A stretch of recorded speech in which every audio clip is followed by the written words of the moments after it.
Thank you. Let's talk about, first of all, let's talk about the myriad of options. If we're out there shopping, we're looking to downsize. It's the spring of 2013. It's time to downsize, to move ourselves away from that huge house with all the tasks and get into something that's a little less labor intensive. So there's a multiplicity of options, Tony and Adrian. So why don't we go through the types of condos that people are typically looking at around Metro Vancouver and the island these days?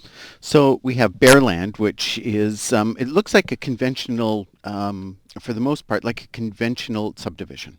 When you go in, each home is on a separate lot. And so when you're purchasing, what you're actually purchasing is exactly that, the bare land lot. That's your strata lot, and it shows like a subdivision boundary. The difference is that the whole project of maybe 10 or 50 or 200 lots that looks like a subdivision Yeah. is entirely part of the same strata corporation.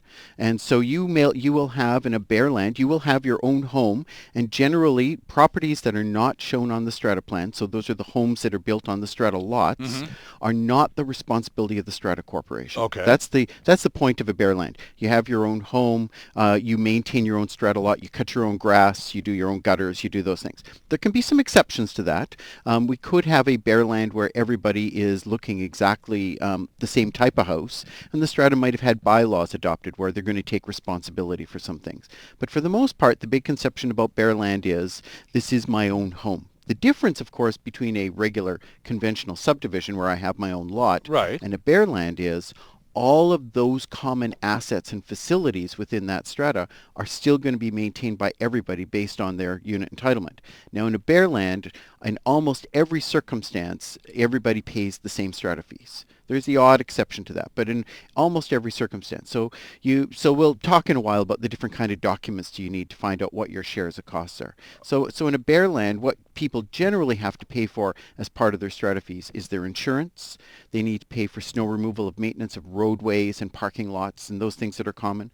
Clubhouses, landscaping and gardens that are common. We have a lot of big bare lands that are along golf courses, in farm-style bare lands where you have a lot of streams and rivers and there's maintenance that the strata has to pay for. Okay. And then, of course, the big thing that many people in bare lands don't understand is underground. All the services that deliver sewer and raw water to all the units that run through all the roadways, that's the responsibility of the strata corporation someday.